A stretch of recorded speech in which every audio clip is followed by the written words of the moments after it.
আমার যেদিন মৃত্যু হবে সেদিনও দেখা যাবে সংসারের অনেক কাজ বাকি রয়ে গেছে বাকি। হয় চেয়ারের ফায়া ভাঙ্গা, জানালার চিৎকারি ভাঙ্গা, হ্যাঁ সোফাটার মধ্যে বার্নিশ করলে বালা ছিল, ফ্রিজের তলে দিয়া পানি ভরে, নুন নাই, তেল নাই, সাবান নাই, এই না? তাহলে স্বার্থপর এই দুনিয়া শেষ করা যায়? দুনিয়ার প্রয়োজন শেষ হয় না বন্ধু। এই বিদেশ প্রবাসী, আহা কি পরিমাণ মায়া লাগে। 12 ঘন্টা ডিউটি করে আবার আরো 6 ঘন্টা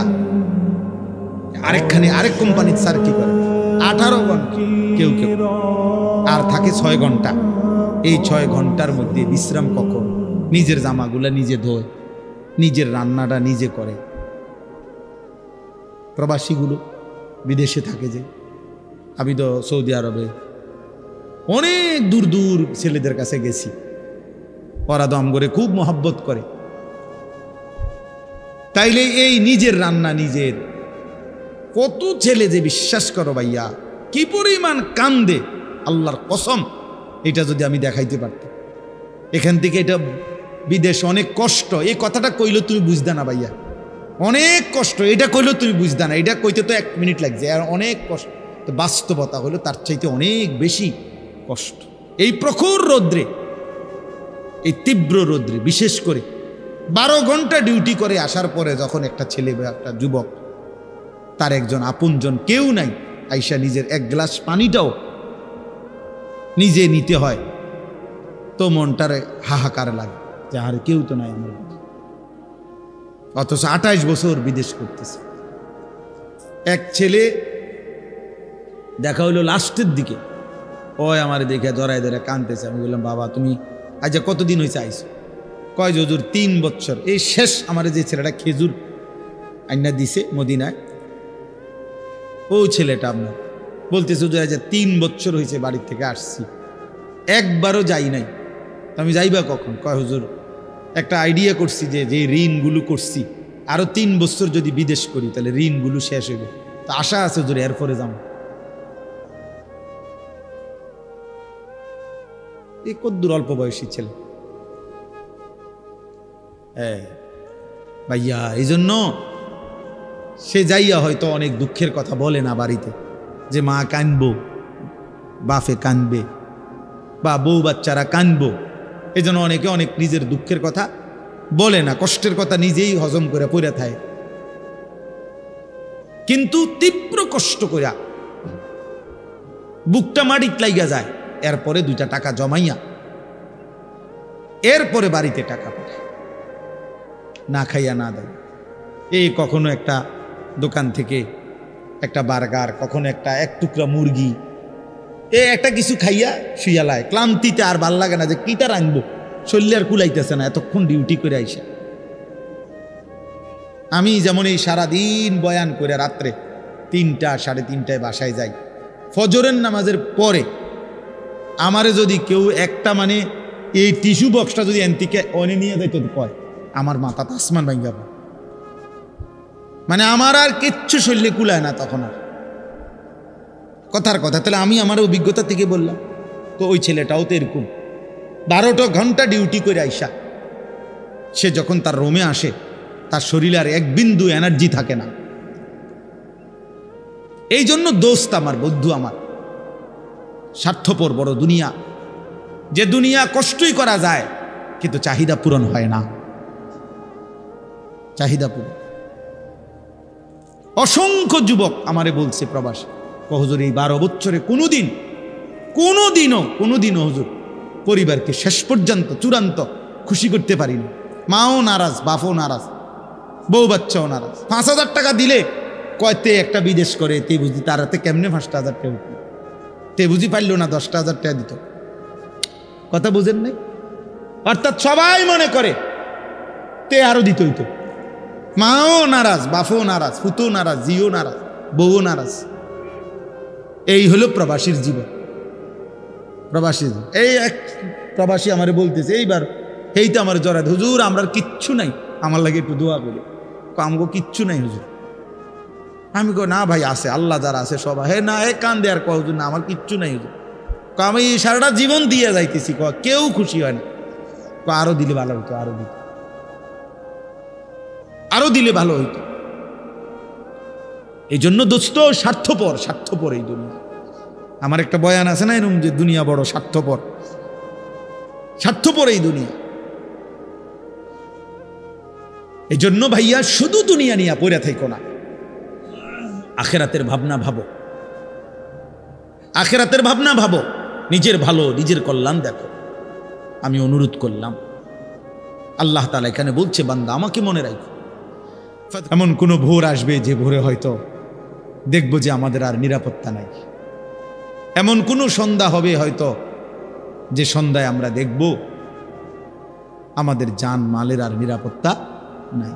হতেই পারে, যখন যুদ্ধ করতেছে তখন আমরা মক্কায়, হজ শেষ হয়ে গেছে তখন, এই যে কয়দিন আগে হইল, হাজিরা বারবার আমার বাংলাদেশি বয়স্ক সাধারণ মানুষ যারা হজ আমগো কাফেলার একটু পর আইসে হুজুর দোয়া করেন, হুজুর বাইত নি না যাইতে পারি, বিমান নি বন্ধ হয়ে যায়, ফ্লাইট নি বন্ধ হয়ে যায়, মানে সারাক্ষণ দুঃখ করে আপনার টেনশনে ছিল যে যদি ফ্লাইট বন্ধ হয়ে যায়, বিমান বন্ধ হয়ে যায়, বাড়ির জমু কেমন, ফিরবো কিভাবে? তাইলে বলেন, এক মিনিটেই ইচ্ছা করলে পৃথিবীর হিসাব কিতাব পরিকল্পনা কি হয়ে যেতে পারে, বদলে যেতে পারে। কোরআনুল কারীমের মধ্যে আছে, আল্লাহ তাআলা বলেন ওয়ালামু আন্নাল্লাহা ইয়াহুলু বাইনাল মারই ওয়া কলবিহি। আল্লাহ তাআলা বলেন, শোনো বান্দা, মনে রেখো নিশ্চয়ই আল্লাহ তাআলা প্রত্যেক মানুষ তার অন্তরের চিন্তা আর আল্লাহর ফয়সালা উল্টে যাইতে পারে, ব্যতিক্রম হইতে। আমি আর তুমি পরিকল্পনা করছি আগামী রবিবার থেকে 5 ওয়াক্ত নামাজ পড়মু, রব্বুল আলামিন সিদ্ধান্ত নিয়ে রাখছে শনিবারে তোমার মৃত্যু, তো ফয়সালা কার্যকর হবে কোনটা? আল্লাহরটা। অর্থাৎ বুঝাইতে চাইলাম, আল্লাহ এটা বলতে চাইছে, বান্দা তোমার ইচ্ছা, তোমার পরিকল্পনা আর আমি আল্লাহর সিদ্ধান্ত ইয়াহুলু বিপরীত হইতে পারে। আর বিপরীত হইলে কার্যকর হবে কারটা? কথা বলে না, আল্লাহরটা কার্যকর হবে, আল্লাহর ফয়সালা কার্যকর। আল্লাহু গালিবুন আলা আমরিহি। আল্লাহ তাআলা বলেন আল্লাহই তার সিদ্ধান্তে বিজয়ী, আল্লাহর ফয়সালায় আল্লাহই বিজয়ী। ওয়ালাকিন্না আকসারান নাসি লা ইয়ালামুন, কিন্তু অধিকাংশ মানুষ এটা বুঝতে চায় না। আমার আপনার প্রত্যেকের ব্যাপারে আল্লাহর ফয়সালাই কার্যকর হয়। আমাদের পরিচিত একজন বন্ধু চিটাগাংয়ের হাজি এবার হজে গেছে, তো ওনার সাথে আরেকজন বয়স্ক হাজি, ওনার কাফেলায় সিরাজগঞ্জ বাড়ি। তো হজের পরে নিয়ম হলো একটা বিদায়ী তাওয়াফ করতে হয়, অর্থাৎ হজ শেষ হয়েছে, আল্লাহর ঘরের চারদিকে 7 বার চক্কর দিলে একটা তাওয়াফ হয়, একটা বিদায়ী তাওয়াফ করতে হয়, এটা ওয়াজিব হজের মধ্যে। তো এইটা বুজুর্গানে দিন ওলামায়ে কেরাম বলেন যে সময় যাবে গা হজে থেকে এলাকাত ফিরে যাইব মক্কার থেকে, তার একদিন আগে বা 2 দিন আগে লাস্টের দিকে করলে ভালো, শুরু দিয়েও করা যায় হজের পর। তো ওই আমাদের এই বন্ধু, ওনার সাথে এই বয়স্ক হাজি মুরব্বী, তো ওনার মোয়াল্লেম ওনাদের বলছে, আর আপনারা আরও একটা তারিখ বলছে যে আরও 3 দিন পর বা 4 দিন পর আপনারা অমুক দিন আমরা একসাথে বিদায়ী তাওয়াফ করব। এই চাচা মুরব্বী, সিরাজগঞ্জ বাড়ি চাচাটা, উনি যেদিন রাত্রে বলছে ওই দিন পরের দিন সকালবেলা ফজরের নামাজের পর সকালবেলা উনি একা আল্লাহর ঘরে গিয়া নিজে নিজে বিদায়ী তাওয়াফটা করছে এবং বলে গেছে সাথীদেরকে যে আমি আপনাদের লগে এই পর্যন্ত করতাম না, আমার ভাল লাগতেছে না, আমি আজকেই করলাম আমার এটা। এই কথা বলে নিজে নিজে বিদায়ী তাওয়াফ করে এইবার আসছে রুমের দিকে, হোটেলের কাছাকাছি, মানে হোটেল দেখা যায়, এই সময় ঘুরাইয়া পড়ছে রাস্তা, স্ট্রোক করছে, কিছুক্ষণের মধ্যে মারা গেছে। তাহলে তার দিলে খবর হয়ে গেছে যে আগামী 3 দিন পরে সে থাকবে না। তো আল্লাহ দয়া করে তারে তার হজ পূর্ণ করাই দিছে। এ তো মালিকের ইহসান। তা আমি বললাম আর কি, কল্পনা আর আল্লাহর ফয়সালা কি হয়, ভিন্ন হয়। আর তখন কার্যকর হয় কারটা, আল্লাহ। প্রিয় ছেলেরা, বাবারা, সবাই রে বলি, আমরা স্বার্থপর এই দুনিয়ায় শেষ পর্যন্ত কেউ কারো জন্য মনে রাখেন। এটা আমি সব সময় বলি রে ভাই, এই বন্ধু বান্ধব এগুলা সব ধোঁকা। এই নারী, ছবি, মোবাইল, এই সবটাই ধোঁকা। এই হাসি খুশি, রং তামাশা, ফুর্তি, আড্ডা, খোদার কসম, এগুলো ধোঁকাই আসলে। শেষ পর্যন্ত আমরা একাকী। যেখানেই থাকো বান্দা, যখনই থাকো, যাই করো, আমি মানা করি না, তা আমারে ভুলো না, আমারে ছাইরো না, আমারে সঙ্গে রাইখো, আমার নাম সাথে রাইখো। কাদিক্রিকুম আবা আকুম আও আসাদ্দা দিকরা। আল্লাহ বলে, বান্দা, সারাদিনে তোমরা বাবা, দাদা, বংশধর, নিজের আশপাশের মানুষকে যে পরিমাণ ডাকাডাকি করো, তার চাইতে বেশি পরিমাণ অথবা সমপরিমাণ আমি আল্লাহকে ডাক। আল্লাহর চাওয়াই। আমি খুব সংক্ষেপে শেষ করতে চাই। তাইলে ভাইয়া, আমরা সবাই ভাবে দেখি, আমরা জীবনটা এমন যে আমরা ডাক ছাড়া, না ডাইকে আমরা চলতে পারব না। আমাদের জীবন মানে এমন যে আমরা চলার পথে জীবন চালাইতে হইলে সারাক্ষণই আমাদের কাউকে না কাউকে ডাকতে হয়। বাবাকে, মাকে, স্ত্রীকে, ছেলেকে, মেয়েকে, ভাই, বোন, পাড়া প্রতিবেশী, চাচা, জ্যাডা, মামা, ফুফা, চাচতো ভাই, বন্ধু বান্ধব, সিএনজিওয়ালা, অটোওয়ালা, রিক্সাওয়ালা, হ্যাঁ, কাস্টমার, প্যাসেঞ্জার, দোকানদার, ঠিক আছে না? কাউকে না কাউকে আমাকে কি করতে হবে? ডাকতে হবে, কোনো না কোনো কাজ বাস্তবায়নের জন্য। তো আল্লাহ বলেন, সারাদিনে যত ডাকাডাকি করো, কমপক্ষে ওই পরিমাণ অথবা তার চাইতে বেশি আমি আল্লাহকে ডাক। এর চাইতে নিচে যাতে না নাম, সমপরিমাণের চাইতে নিচে যাতে কি না।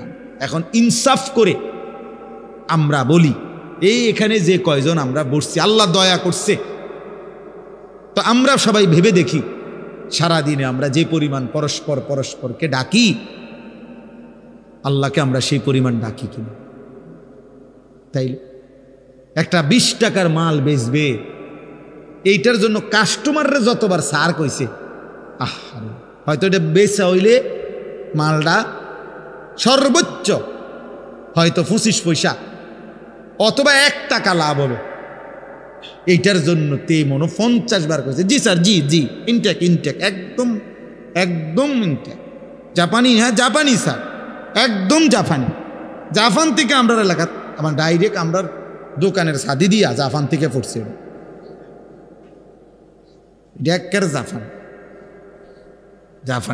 তো আমরা বাড়িতে স্যার, মানে এটারে বলতে বলতে, জি স্যার বলতে বলতে ফেনা উঠে এলাইছে। এই শুধু 20 টাকার এই মালটা বেচানোর, 200 টাকার এই মালটা বিক্রি করার জন্য কি পরিমাণ ডাকছে ওরে জি স্যার, অথচ লাভ হয়েছে বিনিময়ে 1 টাকা 50 পয়সা। যে মহান রব্বুল আলামিন 24 ঘন্টা দিয়ে যাচ্ছে, এই নাফরমান 7 ঘন্টা 8 ঘন্টা 10 ঘন্টা জীবন থেকে চলে গেছে, একবারও আল্লাহর নাম তার জবান দিয়া উচ্চারণ করে নাই। আরে তোর মতো নিকৃষ্ট জালেম নাফরমান কুত্তাও তো হয় না বেটা, কুত্তাও তো এরকম হয় না। মানুষের বাচ্চা তুই কিসের বেটা? তুই কোন মারফুত বেটা? একটা কুত্তাও তো এত নিকৃষ্ট হয় না। কিসের মানুষের বাচ্চা বেটা? নাফরমান, একটা দিন পুরা চলে গেছে, একটা সেজদা নাই, একবার আল্লাহর নাম নাই, তুই মানুষের বাচ্চা বেটা? অমানুষ কোথাকার, কি ধরনের কথা নিয়ে? এত নিকৃষ্ট তো জানোয়ারও হয় না, অথচ মুসলমানের ঘরে জন্ম নিয়েছে, তার বাপ মুসলমান, তার মা মুসলমান, তার 14 গোষ্ঠী মুসলমান। ডাকাত, এত নিকৃষ্ট ডাকাত, সারাদিন একটা শিখছে বেওকুফ, চুলিটারে হুদা গেল ফিরা এটাকে দূর পারবে এরকম করে মাতাল কোথাকার পাগল তোর বাতরান দেখে বেড়া পাগল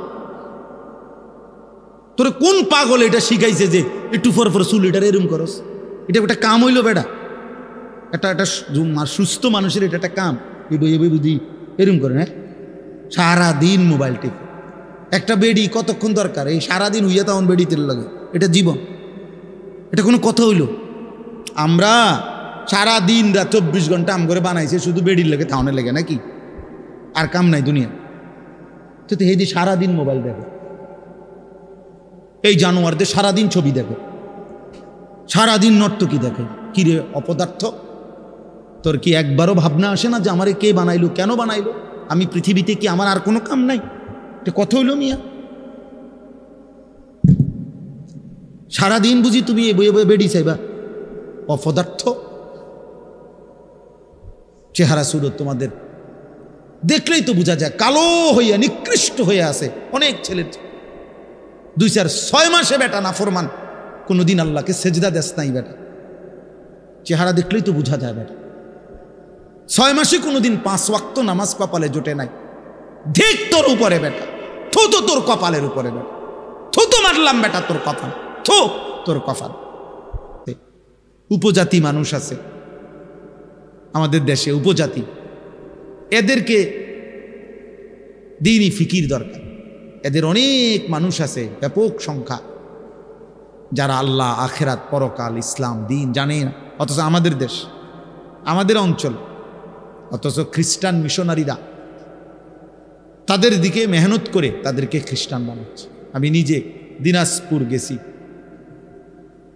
দিনাজপুরে গত বছর দেখছি এমন নিবৃত এলাকায় আমার গাড়ি গেছে যে ভাঙ্গা মাটির রাস্তা দিয়ে অনেক কষ্ট করে প্রায় মেন উপজেলার থেকে প্রায় 2-2.5 ঘন্টা এই আখের ক্ষেত আখ আছে না আমাদের কুইশার আখ ক্ষেতের ভিতরে ভিতরে ভিতরে অনেক নিঝুম এলাকায় গিয়ে দেখছি সেখানে খ্রিস্টানদের বিশাল গির্জা স্কুল এখানে প্রায় 400-র উপরে এতিম বাচ্চা এই দেশের ওরা পড়ে যিনি প্রধান ওই গির্জার প্রধান যিনি সে ব্রাজিল তার বাড়ি সে ব্রাজিল থাকে ব্রাজিল ওইখানের অধিবাসী ওইখান থেকে আইসা জীবনের তরে বাংলাদেশে চলে আসছে এখানে আইসা এখানের মানুষদেরকে খ্রিস্টান বানায় বাচ্চাগুলো বলতেছে ওরা খ্রিস্টান অথচ কোনো যুক্তি নাই এই বাচ্চাগুলো খ্রিস্টান হবে কেন এদের পূর্বপুরুষ এখানকার তাহলে এখানে খ্রিস্টান আইলো করতে গেছে ওর বানায় ফেলছে ধর্মান্তরিত করে ফেলছে তাইলে নিয়ম হইল যেই মেহনত করে তারই ফসল আসে আমি বললে আমার ফসল আসবে আরেকজনে করলে আরেকজনের কি আসবে ফসল আসবে তো মুসলমান মেহনত করলে ইসলামের জন্য আসবে হিন্দু করলে হিন্দুর জন্য আসবে খ্রিস্টান করলে খ্রিস্টানের জন্য আসবে এই জন্য বললাম আর কি বাস্তবতা হলো কম বেশি এটা বড় বিষয় না জনপ্রিয়তাও কোনো বিষয় না বরঞ্চ ইসলামের বহুমুখী কাজ তোমরা এই কিশোর নওজোয়ান করা উচিত অনেক কিছু করা উচিত অনেক কাজ করা উচিত দ্বীনকে নিয়ে যারা ভাবে ইসলামকে নিয়ে যারা ভাবে আখিরাতকে নিয়ে যারা ভাবে তাদের জন্য অনেক কাজ আছে এই জন্য বললাম মানুষের সংশোধন মানুষকে আল্লাহ চিনায় দেওয়া মানুষের সবচেয়ে বড় কল্যাণ মানবতার সবচেয়ে বড় কল্যাণ হলো মানুষের সবচেয়ে বড় উপকার হলো ওই মানুষকে তার রব চিনায় দেওয়া তার মালিকের সাথে তাকে সম্পৃক্ত করে দেওয়া একটা মানুষের ভাত মাছ চাল ডাল ঘর খাদ্য খাবার এগুলো ভালো কাজ কিন্তু এগুলো সীমিত সময়ের জন্য কিন্তু তাকে আল্লাহর সাথে জুড়ে দেওয়া তাকে কালেমার সন্ধান দেওয়া আখিরাতের সন্ধান দেওয়া এটা যেন তার অনন্ত কালের জন্য তারে নিরাপদ করে দেওয়া একটা ঘর যত মজবুতি হোক সেটা একটা সময় ভাঙ্গা যায় এই ত্রাণের সরকারি অনেক ত্রাণের ঘর বিল্ডিং ছোট ছোট ইডি ভাঙ্গা নিঙ্গা বসকাই গেছে ত্রাণ দিছে রিস্কা হইতে 6 মাসের মাথা বেচ্চা হ্যাঁ এটা নাই খবরও নাই আমি দিয়ে চাইছি মেয়ে কথার কথা না, এ বলে তাই বলে কি দিবে না? না দিবে, আমি নিষেধ করি না। মানে বুঝাইতে চাইলাম মানুষকে আল্লাহর সন্ধান দেওয়া, আখিরাতের সন্ধান দেওয়া, জাহান্নাম থেকে বাঁচাবার চেষ্টা করা, আল্লাহর ইবাদত আখিরাত পরকালের জন্য চেষ্টা করা, আল্লাহমুখী করা, এটা সবচেয়ে বড় কল্যাণ। কুনতুম খায়রা উম্মাতিন উখরিজাত লিন-নাস, আল্লাহ বলছে তোমরা উম্মতে মুহাম্মদীর যারা ঈমানদার, আমাদেরকে বলছে তোমরা সর্বশ্রেষ্ঠ উম্মত, সর্বশ্রেষ্ঠ জাতি। তোমাদেরকে উখরিজাত লিন-নাস, মানুষের কল্যাণে তোমাদেরকে বের করা হয়েছে, মানবতার কল্যাণে তোমাদেরকে পৃথিবীতে পাঠানো হয়েছে, আল্লাহ নিজে বলেন। তো এখন তোমরা মানবতার কি কল্যাণ করবা? আল্লাহ নিজেই বলে দিছে, তা'মুরুনা বিল মা'রুফ ওয়া তানহাউনা আনিল মুনকার। তোমরা মানুষকে, বিশ্ব মানবতাকে নেক কাজের প্রতি আদেশ করবা, গুনার কাজ থেকে নিষেধ করবা। ওয়া তু'মিনুনা বিল্লাহ, আর নিজেরা পূর্ণ ঈমানের উপরে থাকবা, নিজের ঈমান পূর্ণ ঠিক রাখবা, মানুষকে নেক কাজের আদেশ করবা, গুনার কাছ থেকে নিষেধ করবা। তো আল্লাহ তাআলা বলেন এটাই হলো মানবতার সবচেয়ে বড় কি কল্যাণ, মানুষের সবচেয়ে বড় কল্যাণ। হাদিসের মধ্যে আছে, আল্লাহ নবী সাল্লাল্লাহু আলাইহি ওয়াসাল্লাম বলছেন, ফাওয়াল্লাহি লা আন ইয়াহদিয়াল্লাহু বিকা রাজুলান ওয়াহিদান খায়রুন লাকা মিন হুমুরিন নাআম। আল্লাহর কসম, নবীজি বলেন আল্লাহর কসম, কোনো একজন তোমার দ্বারা একজন ব্যক্তি আল্লাহর পথ পাওয়া, হেদায়েত পাওয়া, আল্লাহর রাস্তা খুঁজে পায়, এটা গোটা আরবের সমস্ত দামি উট তোমাকে হাদিয়া দেওয়ার চাইতে উত্তম। আল্লাহর এক বান্দা কাকে পেয়ে গেছে? আল্লাহকে পেয়ে গেছে, আল্লাহর সন্ধান পেয়েছে। নবী সাল্লাল্লাহু আলাইহি ওয়াসাল্লাম বলেন, লাল্লাহু আশাদ্দু ফারাহান বিতাওবাতি আবদিহি। কোন বান্দা যখন আল্লাহর দিকে ফিরে আসে, তওবা করে, গুনাহ ছেড়ে দেয়, কুফর ছেড়ে দেয়, শিরিক ছেড়ে দেয়, নাফরমানির রাস্তা ছেড়ে দেয়, আল্লাহর দিকে ফিরে আসে, আল্লাহ নবী সাল্লাল্লাহু আলাইহি ওয়াসাল্লাম বলেন আল্লাহ তাআলা তখন সবচেয়ে বেশি খুশি হয়। আল্লাহ সবচেয়ে বেশি খুশি হয় তখন বান্দা যখন গুনাহ ছেড়ে তওবা করে আল্লাহর দিকে ফিরে আসে। তাহলে যে ফিরে আসে তার প্রতি যদি আল্লাহ খুশি হয়, তো যে তাকে ফিরাইয়া দিল তার প্রতি আল্লাহ তাআলা আরো বেশি খুশি হয়। আমার বাচ্চা যদি হারায়া যায়, তো আমার বাচ্চা ফিরে পেলে আমি যেহেতু অনেক খুশি হই, যে আমার বাচ্চাটাকে খুঁজে দিছে, তালাশ করে দিছে। মানুষ সন্ধানদাতাকেও অনেক পুরস্কৃত করে, অনেক পুরস্কৃত করে, যে তুমি আমার হারানো বাচ্চাটাকে কি করে দিছো? খুঁজে দিয়েছ। আল্লাহও যেন বলে, তুমি আমার হারানো বান্দা, যে বান্দা আমার থেকে হারায় গেছিল, আমারে ভুলে গেছিল, বহুদিন যাবত আমারে যে সেজদা দেয় নাই, আমার সেই হারানো বান্দাকে তুমি আমি আল্লাহর সাথে ফিরাই দিছো, জুড়াই দিছো, তো আমি তোমার উপরে খুশি হয়ে তোমারও মাফ করে দিলাম।